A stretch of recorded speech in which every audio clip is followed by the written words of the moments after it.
Welcome back to Brick by Brick Designs, where I show you how to design and build practical home items using Lego. This time though, I wanted to go a little less practical and a little more seasonal.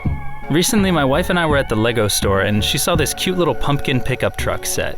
She said I should build it and then try and create my own version of a Lego jack-o'-lantern. I've seen a lot of Lego jack-o'-lanterns over the years, both official sets and fan builds, and I've never really been that satisfied with them. Some fan builds have been pretty impressive, but the official sets have always been pretty small and cheap. I wanted to build a jack-o'-lantern that was functional, impressive, and organically sculpted to the iconic shape we all recognize. I wanted to make the Ultimate Collector's Series jack-o'-lantern. To start that organic sculpting I mentioned, I wanted to start with a sphere. I'm not talking about the kind you've seen before, built out of bricks or a Technic frame with flat panels, but something new which will add a new level of smooth roundness I haven't seen before. I was inspired by these 8x8 round dish pieces, and I wanted to see if it was possible to build them into a sphere. I noticed you could put 8 of them in a circle and their curvatures would line up pretty well. So I connected them all with a Technic frame, then extended that in the other axes. This gets us a lot of the way there to a perfectly round sphere, but we still have these big gaps to fill in all the corners between the dishes. I figured out I could add more Technic parts to the frame, which connect in the middle of the corner, and that allowed me to add a 4x4 dish right in the middle of the gap, which also continues the curvature of the surface. After that, I still have these big gaps in between to cover up. I did that by building this curved panel with a wedge plate at the end, which I can attach using a ball joint to perfectly fill one of the gaps. If I make 24 of them and fill every single gap, we're left with a super round sphere, which gets us almost all of the way to the shape of a jack-o'-lantern.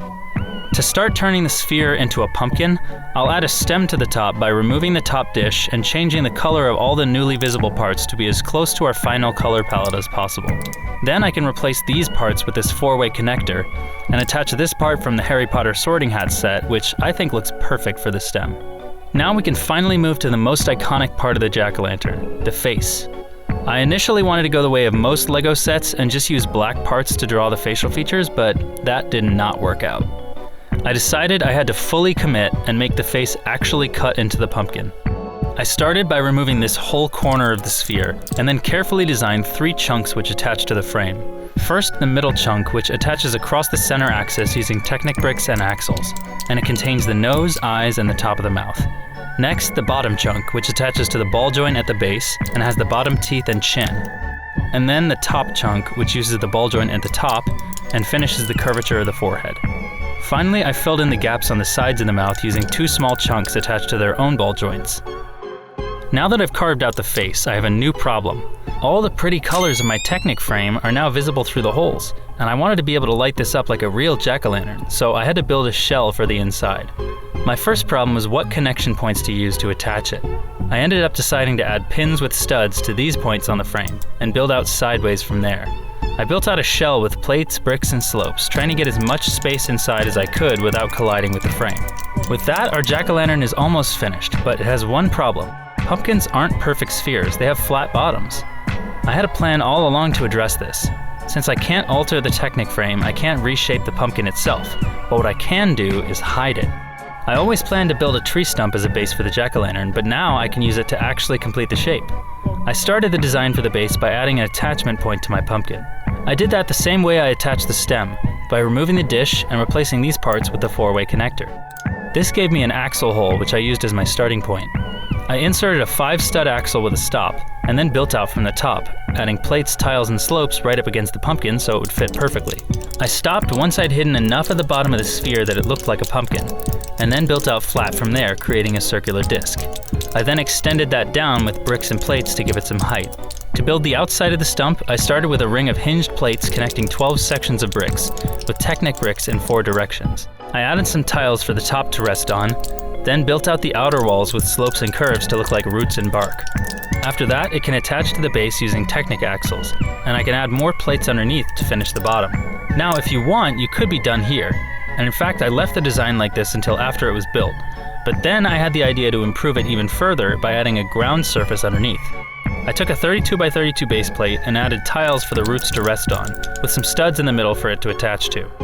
Then I added all kinds of foliage parts, mostly larger ones since I wanted to mimic more life-size grass. And with that, I now have a good-looking base that completes the shape of the jack-o'-lantern. The one thing I still want to do though is add lighting. It just doesn't feel like a jack-o'-lantern without a flickering candle flame lighting up the inside. I ordered 3 parts from lightmybricks.com, a USB power cable, a 4-pack of white LEDs, and a flicker effects board. When I connect them all together and plug in the power, I get 3 white lights that flicker at different frequencies. Now, if I sandwich those LEDs in some transparent plates in red, orange, and yellow, I get a really realistic flickering flame light source.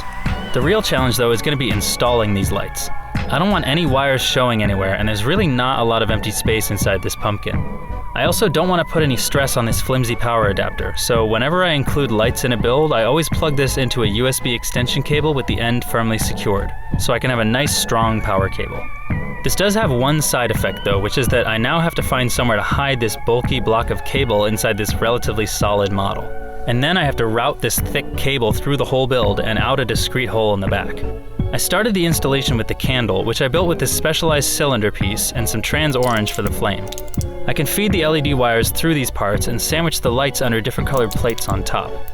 Now I can install the candle by replacing these parts to give it a mounting point, feeding the wires through this hole, and attaching the candle to the studs. Underneath the inner shell, I need to make some space for the electric components.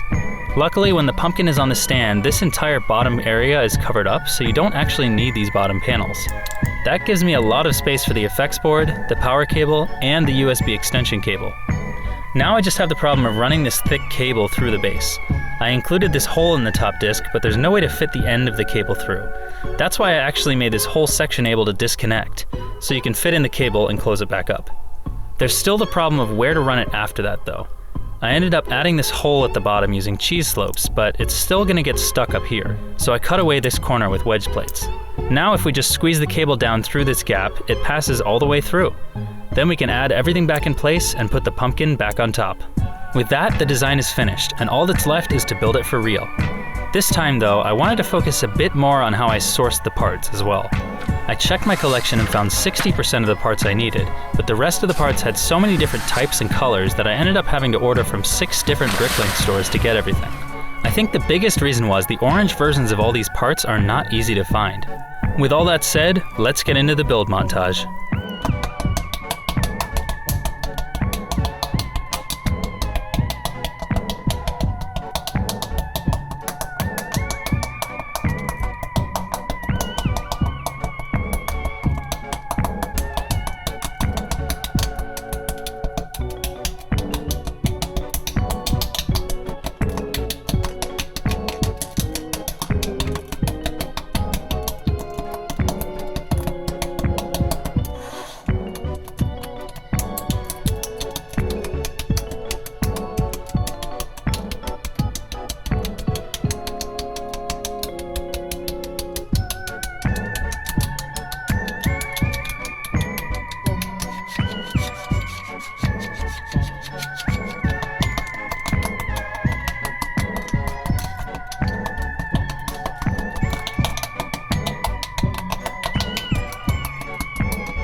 This was a really fun challenge to design and build, so let me know if you want me to try any more organic or holiday-themed builds in the future.